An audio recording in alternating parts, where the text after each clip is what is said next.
Have we learned anything yet? Well, let's see. I haven't been to a Hope conference since the first Hope in '94. We've come a long way since then. We have real pretty badges, and technology really grew somewhat. But for the moment, let's look at corporate IT. We're talking government IT offices, corporations, CIOs, systems admins, IT managers.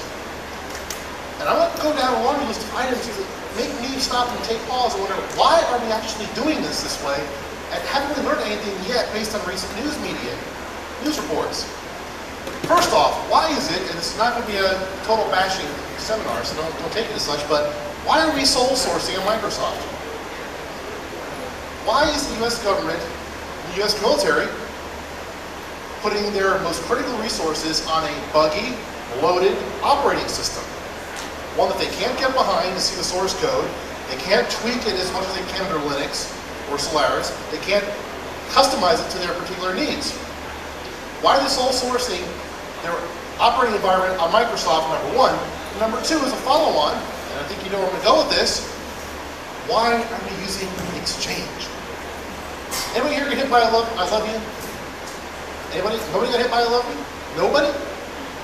No. Some did but didn't admit it. Okay. Problem is that you have an operating system with many applications that, because of competing business models, and the theme of a lot of these sessions this weekend has been business models and business interests driving product and policy designs and decisions.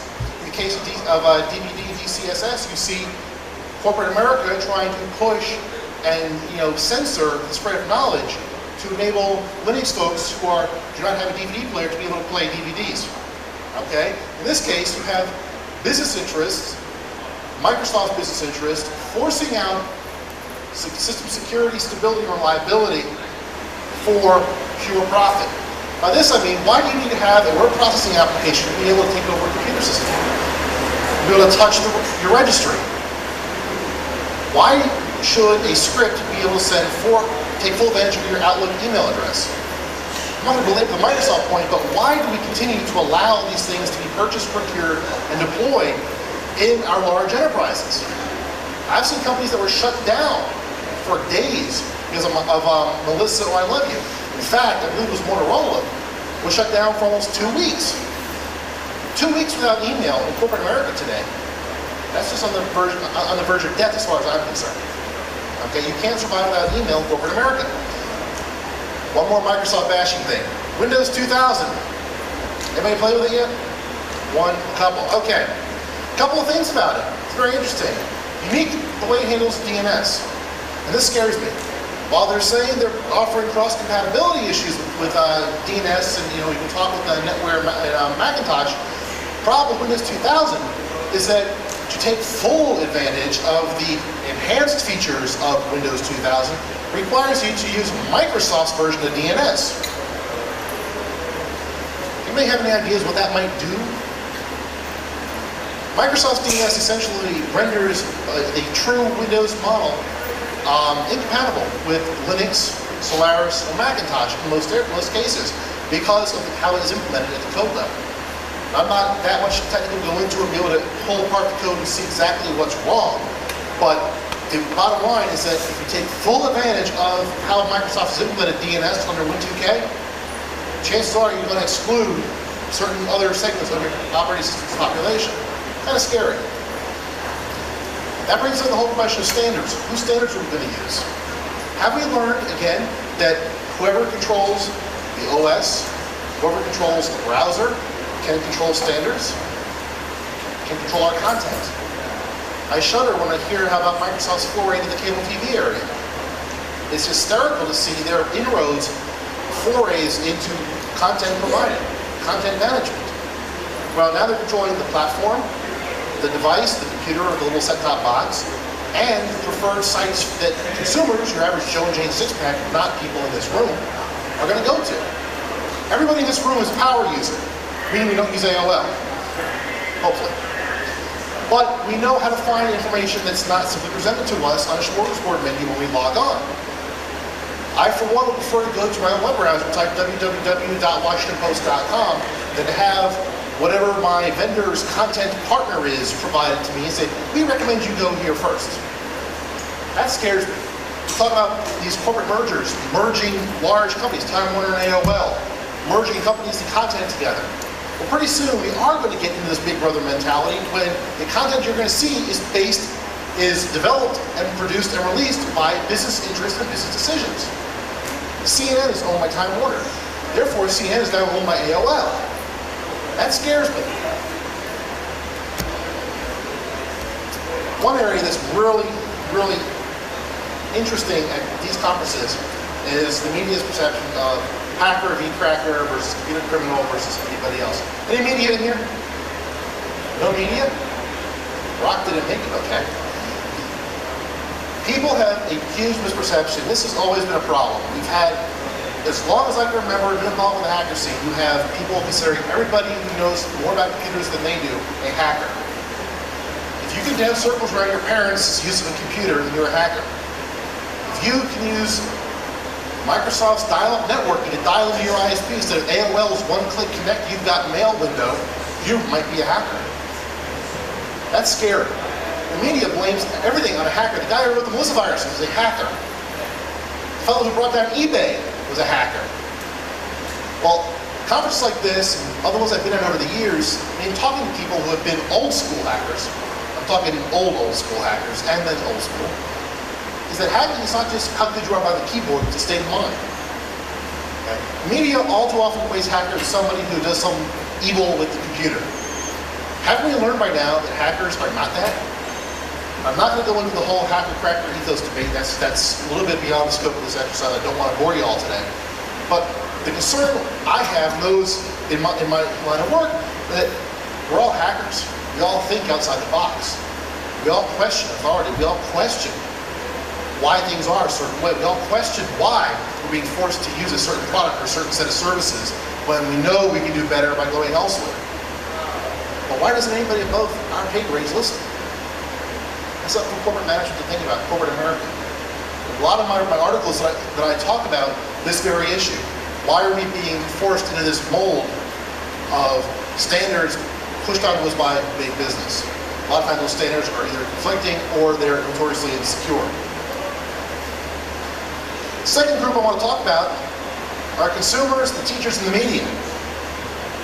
Talk about the media, and we had some sessions today and yesterday about how the media portrays hackers, so I'm not going to reiterate that, but I still cringe whenever I hear the media say, well, hackers defaced a web page, or hackers brought down eBay. Not necessarily. The question I always think is, how poor was this site's security prior to Hacker X or Person X finding out that loophole? eBay, this is really funny, during the weeks right after the eBay, the question of liability came up.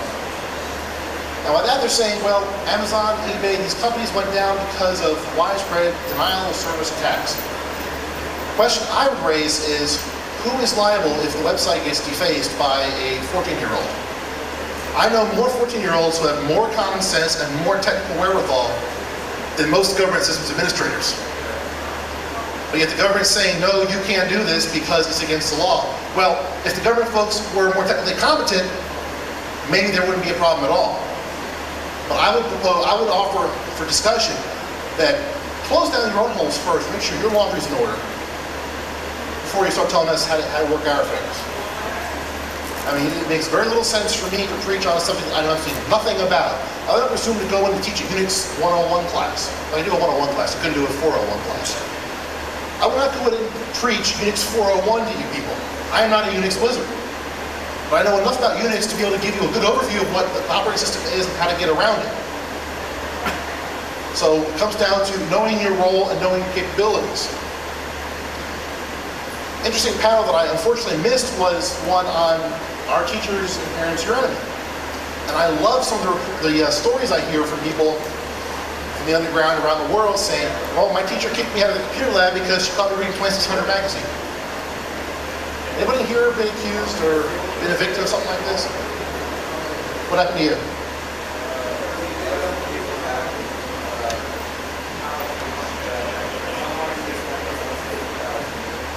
Someone used NetBus on his school's environment, they thought it was him.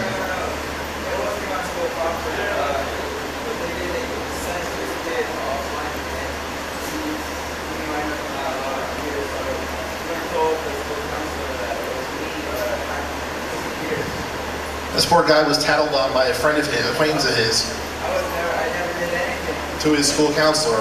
Something happened off-site. They told the school counselor. What happened? School counselor called his mom, asked if his mom knew that she was raising a hacker. I don't know if I should do this or not, but... Okay. Yeah, and my mom was like, yeah, blah, blah, blah.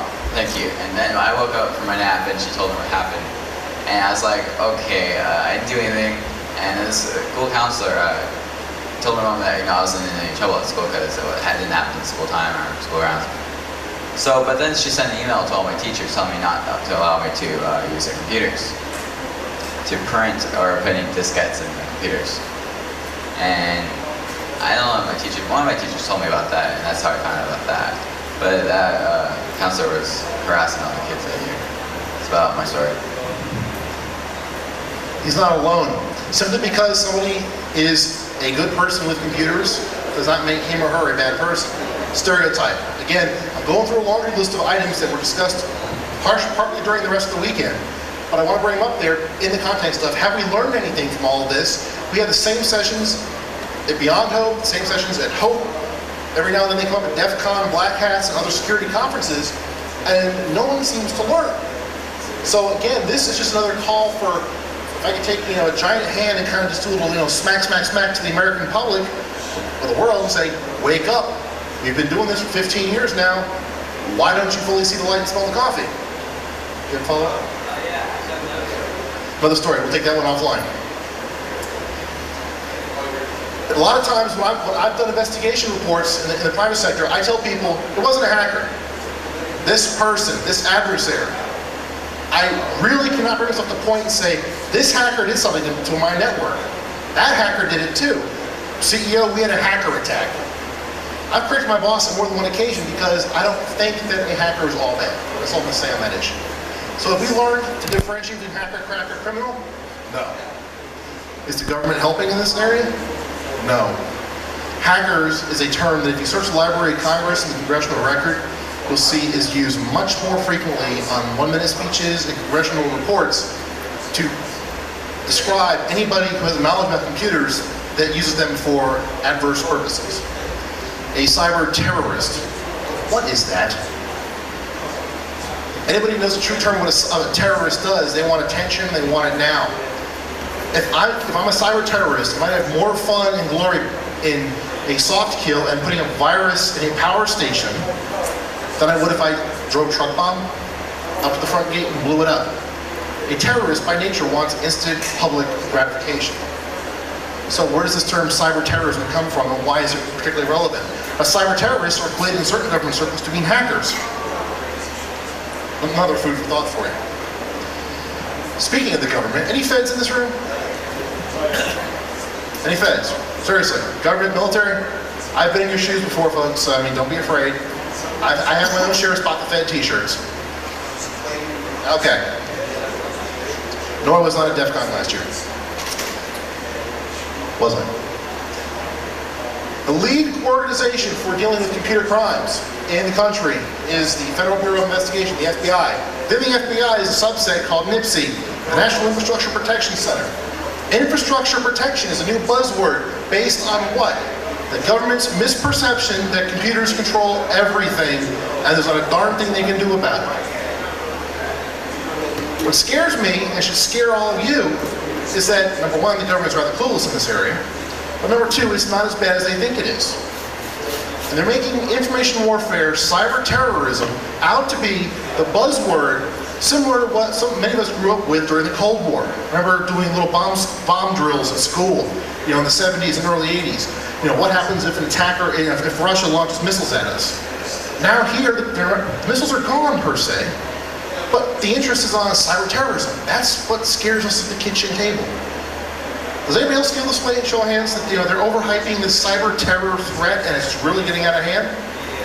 It's media hype, it's soundbite, it sounds cool, and it scares the bejesus out of people because it gets them right where it counts, at the kitchen table. Right, people will buy into it because, again, it's the next big threat. So therefore, the government's going to jump in and do something about it, right? What are they going to do? They're going to legislate, create more bureaucracy. 2 years ago, PDD 63, Presidential Decision Directive, creates NIPSI within the FBI to coordinate infrastructure protection. Big part of what they do, if not right now, the only part that they're really having much success at is computer crimes. Computer investigations, hacker tracking, so on and so forth. I've spoken to almost everybody who's anybody at NIPSI. They all say, this role is great, but it does not belong in the FBI. I've dealt with the FBI on numerous occasions. All too often, it doesn't work. We're private sector, they are the government. The government, particularly the FBI, does not like us because we can do things more quickly than they can, and in some areas we're more technically competent and astute than they are. I'm not going to go into details, but there were some cases I've worked recently against computer criminals, overseas folks. They're known criminals. We tracked them for a good number of years. We tracked them, gave a whole report to the FBI. This is 2 years ago, and they did not move inch one, even though the losses were in the several $1 million range. When asked, what is the status of the investigation? How are you proceeding? Their response is, well, we're looking into it. Yet this is the same organization that is, on the other hand, and when they turn their hat around, begging and pleading with us in the industry, the private sector, to come talk to them, to share our vulnerabilities, share our exploits, share our knowledge with them to make them better. What it comes down to is a giant black hole where information gets sucked in from everybody, but what gets sent out, if any, is relatively minor and useless. Anybody have any similar type of anecdote dealing with the Bureau or law enforcement on this? Mr. Cameraman. Yeah, I called the FBI. I was running a community system, and their basic answer was, tell us what happened. And at the end of that conversation, of course, well, how can you help? And the answer was, well, maybe look at the CERT web page, and sort of standard stuff. They really gave nothing back. Interesting. It's funny too, because I'll get calls from the FBI, various field offices around the country, on an almost bi-weekly basis. The first thing they tell me is, you've got a network intrusion. That is their mantra, network intrusion. Sir, you have a network intrusion. That's just like Microsoft saying that we develop great software. Great software is their mantra. You have an intrusion is how they report 90% of their alleged concerns to industry. Well, not all computer security problems are a network intrusion, correct? There are other ways to do it. You can hack an application. You can deny somebody services by just attacking a router, a denial of service type of attack. You can actually penetrate a network, compromise it, in which case, yes, that indeed there is actual intrusion. You can have an insider faxing information out to somebody else, similar to how they did in Los Alamos. By the way, if Los Alamos actually did catch fire with those wildfires down there, they could have just gone to Beijing and get backup copies of all their tapes, because, it was just almost a one-for-one copy. So what it comes down to with law enforcement is that they have a noble mission, and I do give them credit for it. I have a lot of great, good friends with the FBI, with the Secret Service. I'm not disparaging them, but the mindset has to change. A lot of folks I speak with say, computer crime is a problem, we have to deal with it. But it should be along elsewhere and not be under this umbrella of the FBI and how the FBI does business. The FBI is very traditional, we know it all, matter-of-factly, striped suits, wingtips. They don't wear hats anymore, but they're still the G-men, portrait. That's got to change. I go to work with jeans and a golf shirt. So do the folks at NSA, most of them now. FBI still wears striped shirt, pants, and everything else. That mentality translates over in how you deal with your customers and your constituents. So they need to deal with the changing nature of the threat, the changing nature of the environment at hand, and the changing nature of their clientele. Who are they working with? How do they interact with them? And the speed at which internet time happens. No longer is it good enough to wait 48 hours or 72 hours for a judge to get a hold of them. You got to get a hold of them now and go after somebody. But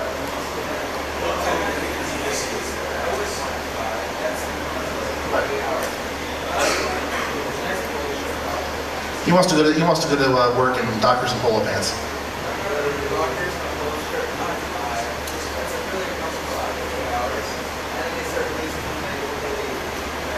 Right. Now I want to focus on one particular event, and this really will drive home what I'm talking about with have we learned anything. Remember the attacks in February against eBay, Amazon, Yahoo, CNN, the denial of service attacks, and the great fiasco that followed? What happened the week after those attacks?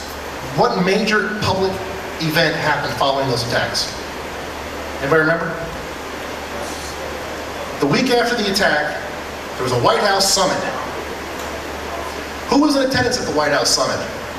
CEOs of several companies, much from a lot now at stake as the token hacker, quote unquote, and mostly CEOs and senior management of, from government and private sector to discuss the issue. Well, if you're going to want to discuss this issue objectively and actually come up with viable solutions that work, who are you going to actually really want to talk to come up with a solution that'll work? Not the CEO. Who do you want to talk to? The worker bees. They want to have the systems managers, your IT directors, your CIOs. Bring in some more, consultants to discuss this issue. Forget the directors, get the admins. Okay, get the systems admins in. Yeah, CEOs are old men. Okay, I won't go that far, but some of them are. Yeah, we're not all stupid. Are you a CEO, sir? No, I'm just an old man. Ah, okay. Well, we're all getting old, so I can't complain. But you want to have people who actually can address the problem, the pros and cons, the realities of the situation. Problem is, if they were really interested in that, now think about this. This is February of an election year. Hot topic, dinner time conversation, computer security, cyber war, hackers, crackers, all that kind of great stuff we spoke about earlier. We got to get a photo opportunity here, maybe get some campaign contributions. So we invite the CEOs and the upper brass to come on board to the White House for a day of fun and games, a couple of photographs with the president in the conference room on the West Lawn. All this fun and glory, and guess what? Nothing happens. It's all political. You want to have a conference to discuss the issue? Bring people who have a clue about the issue, not folks who hear about it third and fourth hand from their admin who got it from their CTO person who got it from their IT admin who got it from their systems administrator who got it from WTOP in the morning coming into work. You want to get it from people who can affect the change and tell you what can and can't be done technically. Don't just do pie in the sky stuff with your upper management. Why have we not learned? Again, why haven't we learned? Why can't we figure out that we need to have the worker bees more involved in these type of decisions, not leave it to the senior policy folks? It's not about solving the problem, it's about bread and circus. They just wanted to make the people feel like the government was doing something. They would never intend to do anything because they don't know what to do. Exactly. The comment was, it's a bread and circus. They can't solve the problem, they want to look like they're solving the problem and give everybody a warm, fuzzy feeling. Indeed they are. Well, you gotta understand, too, it's a steep learning curve for most politicians because this is not their line of work. That's true. In 96, this is a new problem. It will take time for them to adjust, but, until they adjust, it is sort of whirlpool. That's true. It is a learning curve for the politicians. It's not all easy, it's not all hard for them. But you look at some that are making the jump. I mean, the other day I saw the DVD testimony of the Napster hearings on the Hill. Okay, with Orrin Hatch. Orrin Hatch and Pat Leahy are two of the older senators on the Hill. These guys have a clue. They're one of the few on the Hill who have a clue about technology and syntax. They're open-minded enough to accept change. You're right, it takes time to evolve. I mean, part of me wishes that there were some of us in here who are actually in Congress who would know of what we are talking about. That will happen sometime down the road. New Congress comes in, new leadership comes in. 10, 15 years from now, those of us who grew up with the technology will be in a position where we can actually support the technology on a national level. We're still in that infancy stage right now. Question? From the guy who's asleep down here, by the way.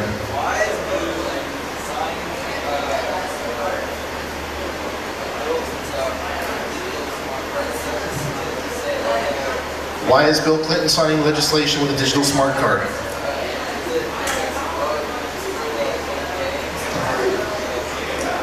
A couple of reasons. He's doing it, number one, to show that he supports the technology and supports the idea behind it.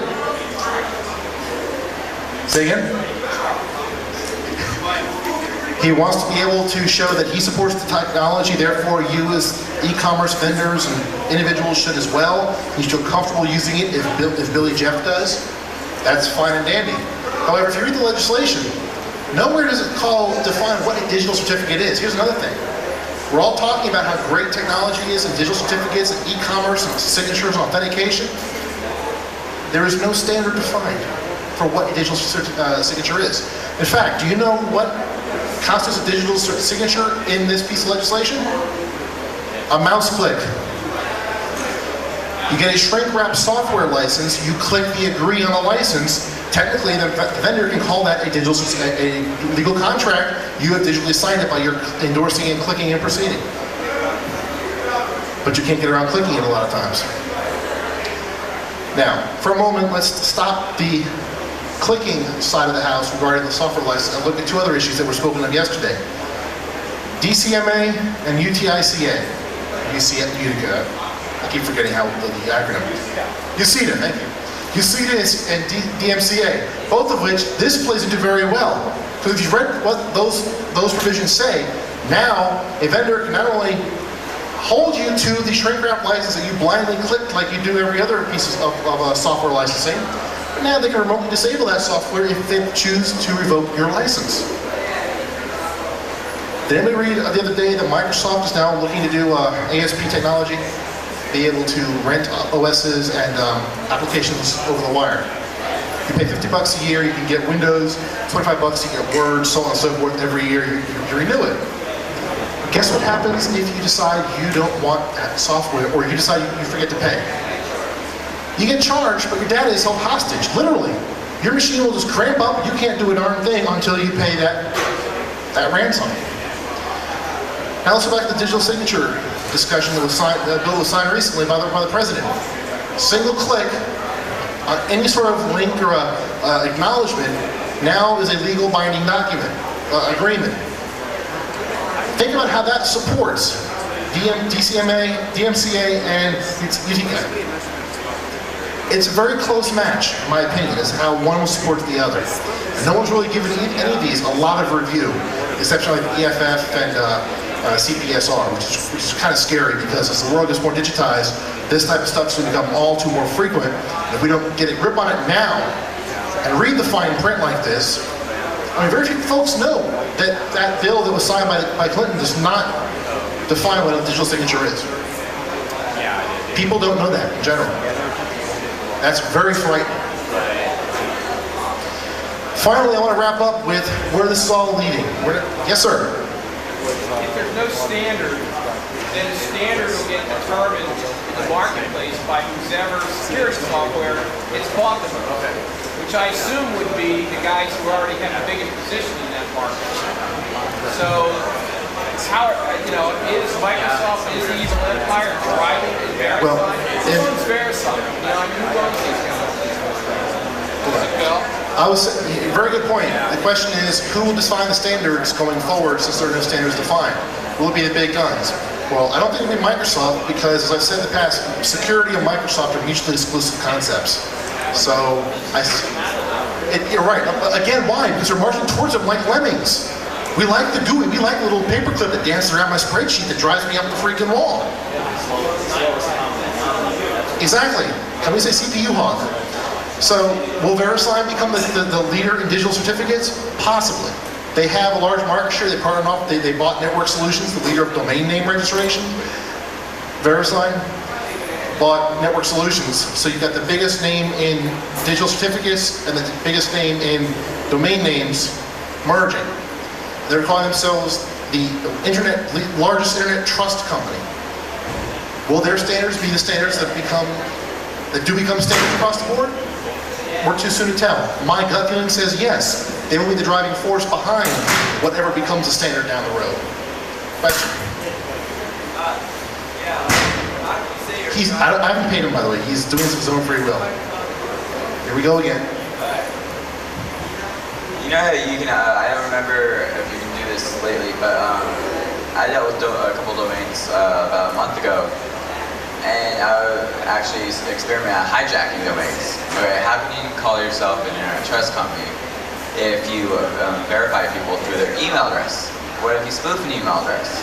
I mean, once you fill out the contact detail forms at Network Solutions, they generate a form for you to email to hostmaster at, I think it's internet.net. And they'll update the the new contact for you, and you can just hijack domain names that way. So how can you call yourself a trust company if you verify people through email? I can answer that before we go on. What they do, I mean, they were bought by a security company. Okay, VeriSign, I mean, they're closing a lot of holes now that they didn't used to, that they had open, and I don't think they would have been closed if they weren't bought by VeriSign, because VeriSign, being a trusted company, has exorbitant standards internal to them, quality assurance and security, to make sure that they are indeed trustworthy. And I think had that not happened, you're right. I mean, this could have gone on for a while. But I think last week or 2 weeks ago, Network Solutions closed down the hole that allowed you to send an email template in and hijack domains by the thousands. So hopefully so far so good. You got a question, sir? I was just going to explain the honestly what we just did. Oh, you were? Okay. On to the final segment of this particular meeting here. I want to talk a bit about where we're going as a society. There's a great book out called The Surveillance Society. In particular, I want to talk about how we're moving into a digital surveillance society.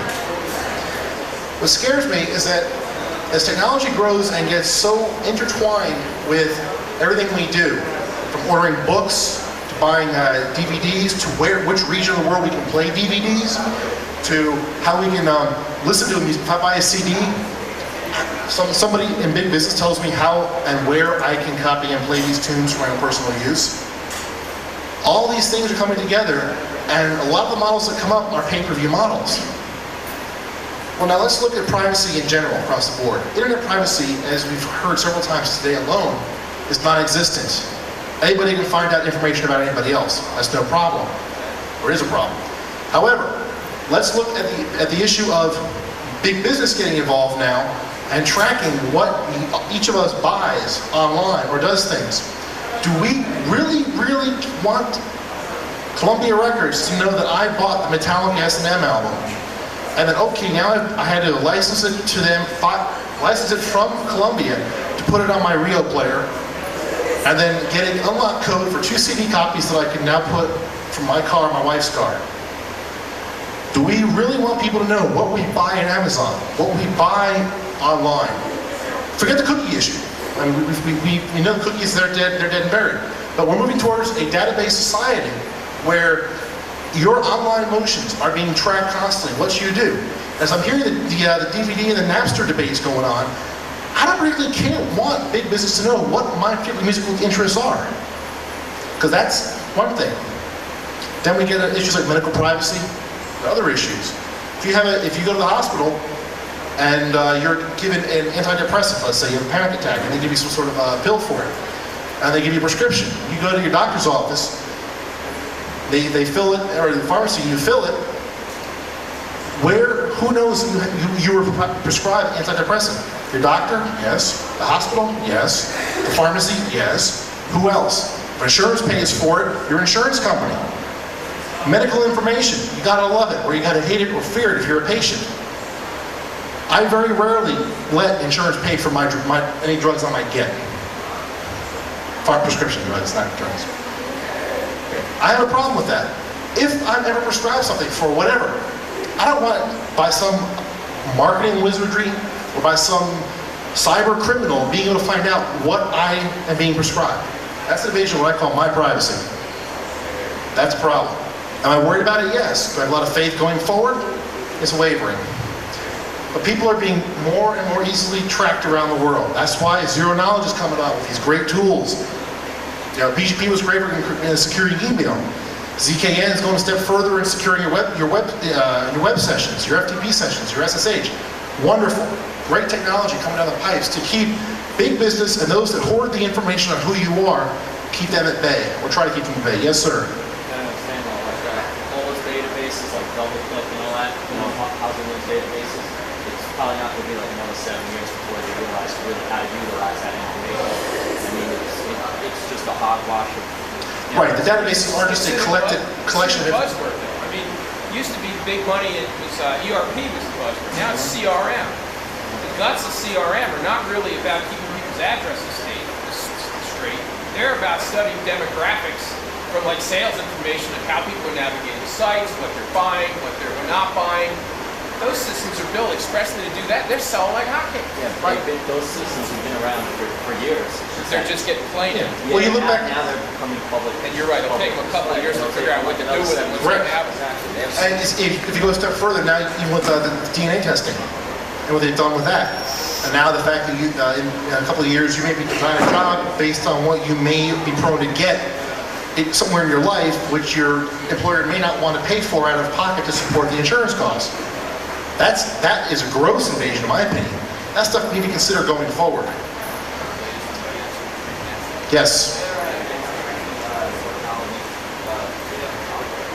I have not, as fellas said earlier, I'm a Mac person, and I do not have the Mac Beta yet. I have the Wintel version. I have not played with it too much. Has anybody got any experience with the Zero Knowledge client? Freedom? No. You should try to use it. It's good. First-hand knowledge up here in the front. Okay, so what I wanted to do today was basically go through a couple of, I mean, it's almost like Rick's soapbox. And, you know, have we learned anything? I mean, the question is, have we learned anything at all in the 15 years? Well, on the legislative policy front, they're learning slowly. At least they have internet access on Capitol Hill now. Okay, I happened to be there when it went in. All right? They're making progress. They're in the mid-20th century. They're catching up to us. The laws are changing slowly to catch up with the technology. But the processes that which these laws are enforced, and I'm thinking of law enforcement here, is so woefully outdated. At the risk of sounding like a real Fed, which I'm not, by the way, and alienating myself here, I want to say, if you want to catch a cyber criminal, how do you do it? You don't send an alert to all 50 field offices and say, be on the lookout for a cyber criminal age 16 to 40. We think he's a male, could be a female. Be on the guard. We don't then go out and do a press release and say, here's what we're going at. You park half a dozen people, many of which could be sitting in this room, with one federal agent. Let these guys, gals, kids, hackers, in the truest sense, do their work, find out, use their out-of-the-box thinking to go after the bad guy, be it overseas or whatever. Take that information to that FBI agent and say, here's where we think this person's coming from, here's the corroborating evidence. Go to the judge and do your dirty work. He goes to the judge, gets the subpoenas, the warrants, whatever, then it goes to law enforcement. You don't throw just bodies at the problem and expect to solve it. You cannot make a hacker out of a bank robber specialist. Question again. How did they catch someone say,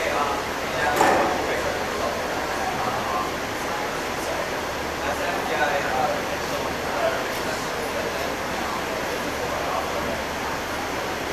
Question was, how does the FBI track somebody down who is trafficking stolen credit cards on the net when they're coming for an offshore account?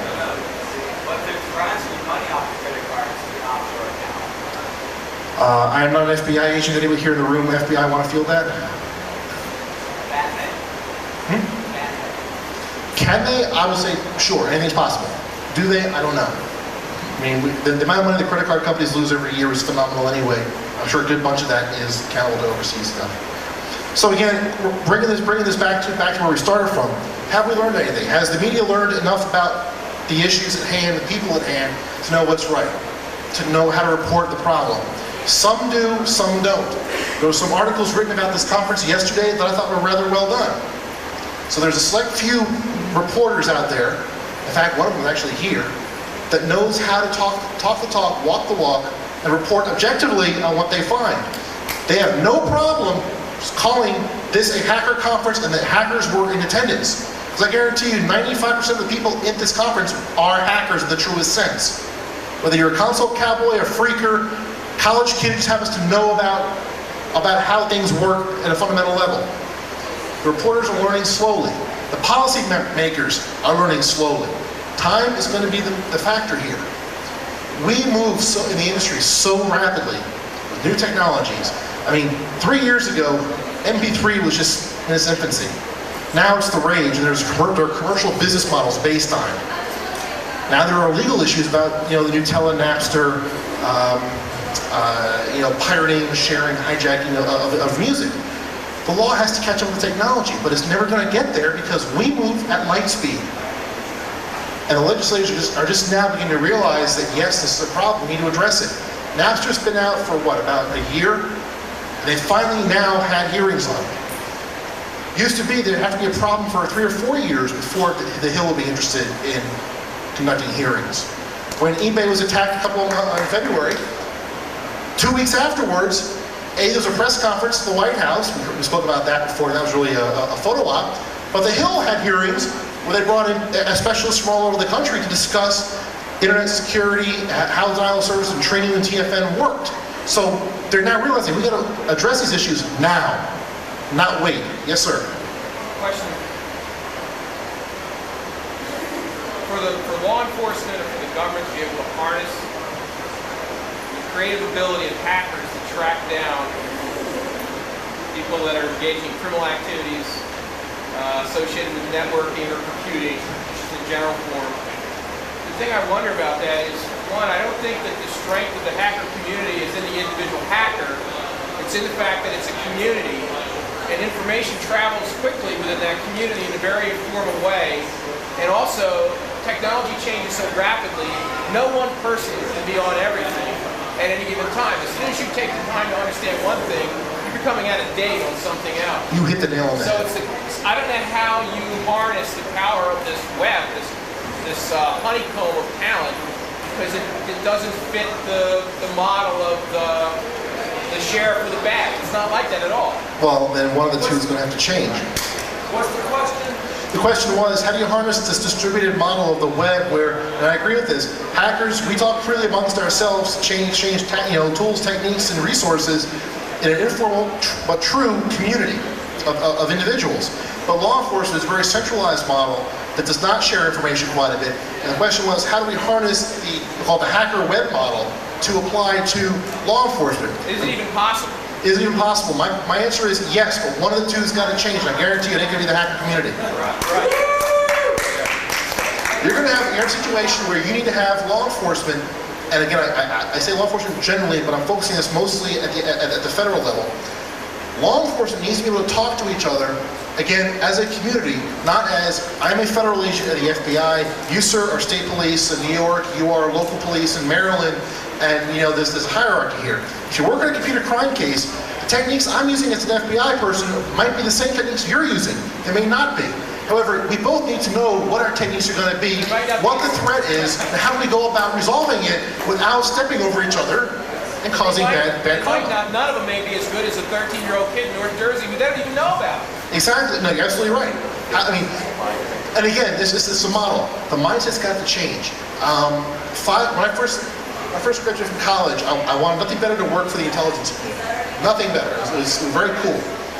Well, I went to a couple of conferences, and all these NSA people, they show up their badges at Department of Defense, and they'd be wearing striped suits and everything. Now I go to a conference. I was at DEF CON 2 years ago. There were some NSA folks there. They had shirts that said National Security Agency. Their badges had their real names, and it said NSA. So their mindset's changing. Again, this spooky dark agency up in Fort Meade, Maryland. They're changing. Why can't the Bureau? Question. The Federal Bureau of Investigation, there's some agents there, and all they do is pass over here.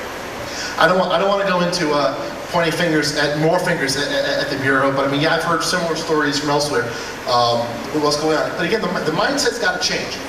Whether they have more meetings like this to bring more people in to talk and learn at these type of sessions, or whether they just have this giant catharsis and realize, wake up in the morning and say, Director Free, we got to really rethink how we're talking to our colleagues and compadres in law enforcement. It's got to come, but again, it probably won't come from the outside because, again, that's a very closed society at the federal level. It's got to come from within. And you can come in here and talk to people instead of standing outside and watching who's going in and out the door. Well, and again, it comes down to how they perceive their own self-importance. I mean, they apparently know enough all about what we've been talking about here today, that they don't need to be in here to interact with us and get some FaceTime with us. They know all about social engineering. They know all about getting information on other folks here. They know all about these great things. Yeah, right. And I guarantee you, there might be a handful of FBI folks or other law enforcement who are actually sitting in this conference who actually are going to walk away thinking, how screwed up are we? And then realize, wow, we got to start affecting change from the inside out. If there's any FBI folks in this room, please go away with that message. I really want you to think that. If I'll talk about more offline, I can. I mean, I love you guys. You guys have a great mission. You're trying your darndest. It's just you're caught up in this old web of bureaucratic self-righteousness, and it's going to go around and bite you where it hurts. And you're not going to get much stuff done. So finally, I want to close real quick here, because I do have a flight to catch back to the Happy Nations capital. No. Amsterdam! Say again? Amsterdam! No, I'm not going to Amsterdam. I'm going 100 and some odd miles south of here to our nation's capital. We're just bought a house. But anyway, what it comes down to is this. What I try to do, outside of getting on the soapbox and kind of just going off in these various tangents, is to illustrate a couple of concerns that I see as someone who's deeply involved in this whole internet thing. There are problems endemic in the legislature, in law enforcement, dealing with computer crimes, at the personal privacy level that affects each of us individually and as a nation. I mean, I don't want to go to whole thing about information warfare and what this great, I mean, that's overblown too in certain areas. There's no such thing as a silver bullet information warfare thing. Okay, as a side note, last year we went after Slobodan Milosevic in Yugoslavia. There was a couple of reports that said the Pentagon was talking to various folks that couldn't go after Slobodan's bank accounts. Information warfare was going to do that and make it happen. Would that have had a serious impact on the outcome of the conflict? Probably not. We're going to use ADA. They're going to use AFWIC. They're going to use Air Force IW folks to do it. And if you follow the Moonlight Maze stuff, AFWIC has stepped on themselves on more than one occasion as well. So I don't hold them in too high of a regard either. With that, I want to close. I want to thank you for your attention here. I mean, it's kind of free-flowing. I want to get a little discussion going. We had that. You can get a hold of me. My email address is in the back of the program. On my website, got some articles. You can cite them, quote them, do whatever you'd like. It'd be wonderful. Thanks for your time. Hope you had a great conference, and I look forward to seeing you guys in the future. Thanks.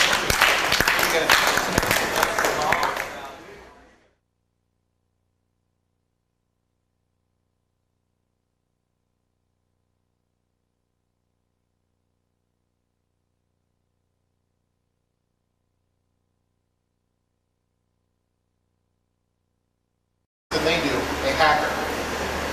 If you can dance circles around your parents' use of a computer, then you're a hacker. If you can use Microsoft's dial-up networking to dial into your ISP instead of AOL's one-click connect, you've got mail window, you might be a hacker. That's scary. The media blames everything on a hacker. The guy who wrote the Melissa virus was a hacker. The fellow who brought down eBay was a hacker. Well, conferences like this and other ones I've been on over the years, I mean, talking to people who have been old school hackers, I'm talking old school hackers and then old school, is that hacking is not just how good you are by the keyboard, it's a state of mind. Okay? Media all too often equates hacker as somebody who does some evil with the computer. Haven't we learned by now that hackers are not that? I'm not going to go into the whole hacker-cracker ethos debate. That's a little bit beyond the scope of this exercise. I don't want to bore you all today. But the concern I have, those in my line of work, that we're all hackers. We all think outside the box. We all question authority. We all question why things are a certain way. We all question why we're being forced to use a certain product or a certain set of services when we know we can do better by going elsewhere. But why doesn't anybody above our pay grades listen? That's up for corporate management to think about, corporate America. A lot of my articles that I talk about this very issue. Why are we being forced into this mold of standards pushed onto us by big business? A lot of times those standards are either conflicting or they're notoriously insecure. It's hysterical to see their inroads, forays into content providing, content management. Well, now they're controlling the platform, the device, the computer, or the little set-top box, and preferred sites that consumers, your average Joe and Jane six-pack, not people in this room, are going to go to. Everybody in this room is a power user, meaning we don't use AOL, hopefully. But we know how to find information that's not simply presented to us on a smorgasbord menu when we log on. I, for one, would prefer to go to my own web browser, type www.washingtonpost.com, than to have whatever my vendor's content partner is provided to me and say, we recommend you go here first.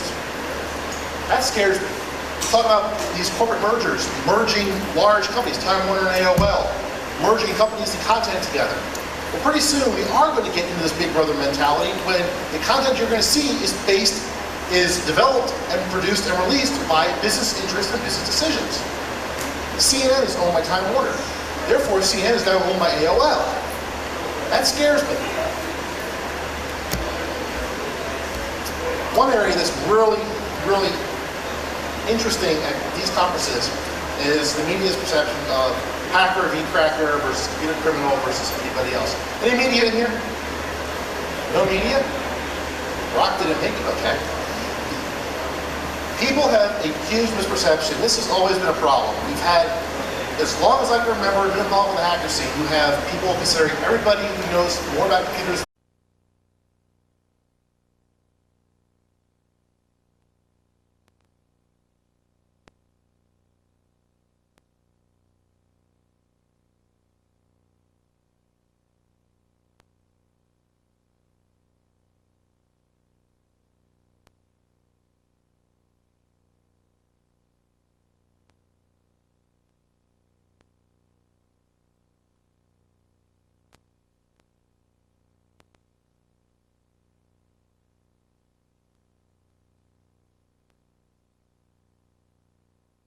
Have we learned anything yet? Well, let's see. I haven't been to a HOPE conference since the first HOPE in '94. We've come a long way since then. We have real pretty badges, and technology really grew somewhat.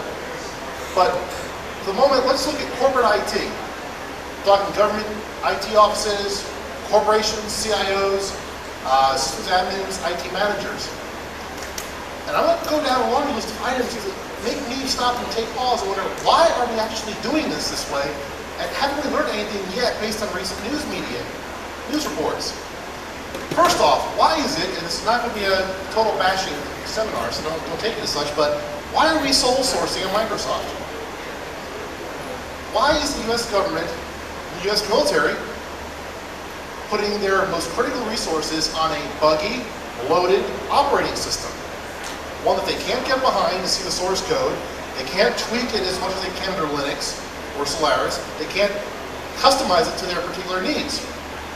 Why are they sole sourcing their operating environment on Microsoft, number one? And number two is a follow-on, and I think you know where I'm going to go with this. Why are we using Exchange? Anybody here get hit by I love you? Anybody? Nobody got hit by I love you? Nobody? No. Some did, but didn't admit it. Okay. Problem is that you have an operating system with many applications that, because of competing business models, and the theme of a lot of these sessions this weekend has been business models, business interests, driving product and policy designs and decisions. In the case of DVD and DCSS, you see corporate America trying to push and censor the spread of knowledge to enable Linux folks who do not have a DVD player to be able to play DVDs. Okay? In this case, you have business interests, Microsoft's business interest, forcing out system security, stability, and reliability for pure profit. By this I mean, why do you need to have a word processing application to be able to take over a computer system? To be able to touch your registry? Why should a script be able to take full advantage of your Outlook email address? I'm not going to belabor the Microsoft point, but why do we continue to allow these things to be purchased, procured, and deployed in our large enterprises? I've seen companies that were shut down for days because of Melissa or I love you. In fact, I believe it was Motorola, was shut down for almost 2 weeks. 2 weeks without email in corporate America today. That's just on the verge of death as far as I'm concerned. Okay, you can't survive without email in corporate America. One more Microsoft bashing thing. Windows 2000. Anybody play with it yet? One couple. Okay. A couple of things about it. It's very interesting. Unique the way it handles DNS. And this scares me. While they're saying they're offering cross-compatibility issues with DNS, and you can talk with NetWare and Macintosh, the problem with Windows 2000 is that to take full advantage of the enhanced features of Windows 2000 requires you to use Microsoft's version of DNS. You may have any ideas what that might do? Microsoft's DNS essentially renders a true Windows model incompatible with Linux, Solaris, or Macintosh in most cases because of how it is implemented at the code level.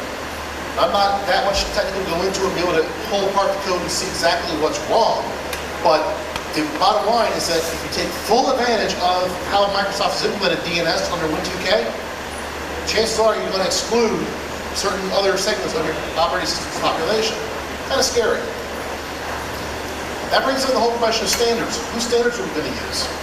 Have we learned, again, that whoever controls the OS, whoever controls the browser, can control standards, can control our content? I shudder when I hear how about Microsoft's foray into the cable TV area.